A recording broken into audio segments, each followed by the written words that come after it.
some NFL fans are a little hazy on who is Harrison Smith. Oh, yeah. Safety out of Minnesota. Safety? Oh, yeah, he's that safety from Minnesota. Harrison Smith or Tom Brady? LOL, Shannon Sharp. Mitchell Schwartz, he's a really nice tackle for the Kansas City Chiefs. Yeah. One of the better ones. Yes. But seriously, is he more valuable right now in the open market than Tom Brady? No. They didn't say valuable. What are you talking They about? said best. Okay, whatever, how you want to define that. Who is better, Tom Brady or Mitchell Schwartz? It's silly. Skip, you know what? I can't believe I'm wasting my breath on this topic. The only one I got a problem with, and I've always had a problem with, I need somebody, listen, someone is going to have to come, and they're going to need to sit here because hopefully at some point in time, Jenny will be sitting there. But I'm going to need them to sit right there, and they're going to have to explain it to me as if I'm 7. What the hell does everybody see with Matthew Stafford? Skip. Thank you. You took the words right out of my mouth.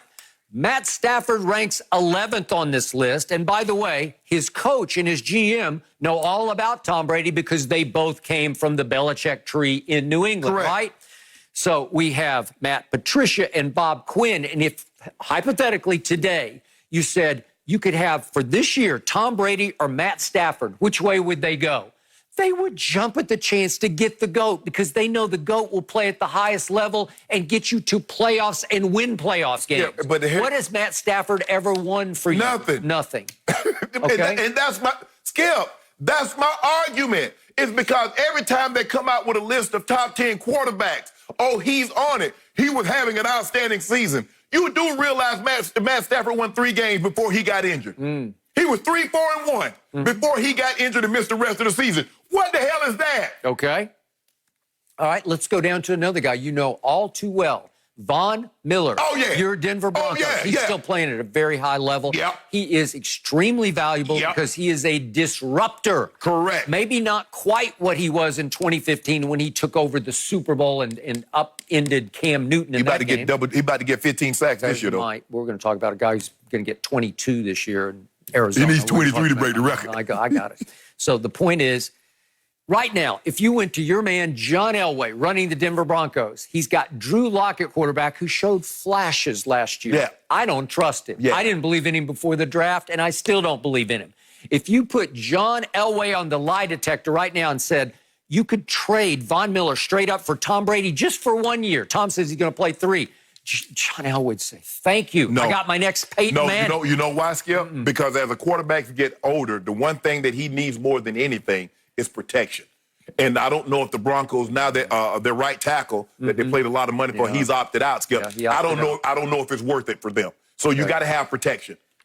Drew Lock, Tom Brady. Drew Lock more athletic, he can get away from things. Oh, really? Yep. Do you like him? You think he's the better quarterback? You think he'll perform better? I'm going to hold you to that every Monday morning. First of all, Skip, they said over 30. Drew Lock is like 24. Okay, I don't care what he is. He's 43, and I'll take 43 over 24 in this case any day or night. I'm trying to figure out how Drew Brees get ranked below Tom Brady. That's what you should have a problem with. Well, that's interesting, and thank you for bringing that back up because the man who wrote this list admits early in his capsule on number 17 ranked Tom Brady that his editor pushed for him not to even include Brady in the top 20. But he had to fight to get him in at 17. Finally, the editor grudgingly gave in and said, okay, you can put him up at 17. And he said, I had to fight back because he says, like Drew Brees, Brady still makes sound decisions and takes extremely good care of the football. You better believe that. But unlike Drew Brees, Brady has plenty of juice remaining in his right arm. So to your point, I don't know how Drew Brees could rank above Tom Brady because he's got the rag arm. No.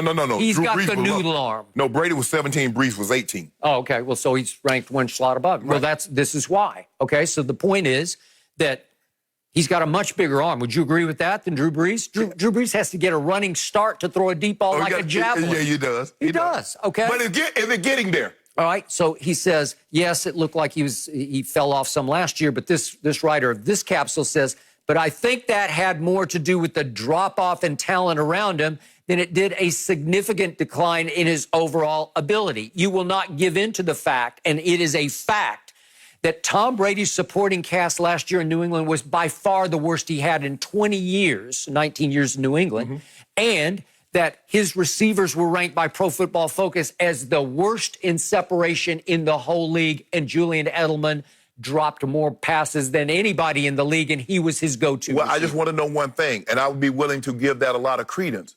But in the process, in those 19 years, you never gave his receiving core credit for Tom Brady's success. So why should you why should you place blame on the receivers for his shortcomings? Because they were awful. Okay, but the tight ends were nameless and awful. Okay, so when they were good and they was winning, and Tom Brady was winning MVPs, why didn't he? I gave Gronk credit. Best tight end ever. That helped. But you told me what made him so special is that he won the Super Bowl after being down by 25 without Gronk. So he didn't need Gronk. That's what you told me. 28, right? Yeah, 2016 against the Falcons. You told me he didn't need Gronk. So now he Didn't needs have Gronk. You told when he threw for 505. Well, it certainly helps when you have Gronk, right? Hold on. He threw for 505. He didn't need Julian Edelman. Remember? Yeah, and Gronk made a poor effort for a Hail Mary he should have caught. You see what you do, Skip? Yep. Every time it's always someone else's fault. The man, if Gronk didn't make a great effort. Oh, Julian Edelman couldn't hold on to the ball. Chris Hogan, nobody wants Chris Hogan. Amendola is just the guy. It's always just. It's never Tom Brady. My problem is that you never give these guys credit when it goes well. I will give huge credit to the receivers he has right now. 2 Pro Bowl receivers. The greatest tight end ever has reunited with him in Tampa. I loved O.J. Howard coming out of Alabama before the draft. I think he will emerge from the doghouse. I have always liked Cameron Brate as a red zone target. I could go on and on and on, and these are, according to this capsule, the best group of pass catchers in the league now belong to Tom Brady. I give them full credit because they are going to revive him, and he will become, as this capsule points out, a top 5 quarterback. But more important, this predicts that he will be vying for his 4th MVP this year. And still, this writer of this capsule was stuck with him at 17. Laughable. If you want to take Russell Wilson at number 1, we can quibble over that. We can fight back and forth all day and all night. And I love Russell Wilson, what he does with less in Seattle. So let me ask you a question. What quarterback with those receivers that made the list in front of him wouldn't be in MVP contention if they had those guys? About all of them except for Russell Wilson. Thank you. So he's really not that special. He's really No, I'm not saying that they special. wouldn't be MVP. Stop it. No, they would not. So if Russell Wilson had those guys. How good was Jameis last year? Hold on, Skip. What did Jameis do? 5,200 yards, 33 touchdowns. That's it. 7 and 9. That's it. Yeah. 7 and 9. Your guy had You're looking at 12 and 4. Just watch and wait. Didn't Cam Jordan tell you they're not going? They're playing for second. Second place. Tom Brady's got that on his bedroom wall. Good. Yeah. Keep it there, and make sure tell him, look, don't add anything to the walls because Patrick Mahomes is going to need that place. Really? For the Super Bowl. Oh, he's going to move in for the week. Yeah, we need that. Tom Brady's going to get to sleep in his own bed for the Super Bowl. That's going to be a first. Woo.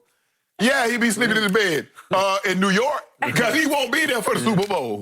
He's going to be They're playing not going to the home Super Bowl. Stop saying that. Here we go. It's not happening. Number 17. And I love this for Tom because he takes notice. Good. He's on social media. Good. He's rolling his eyes saying, why?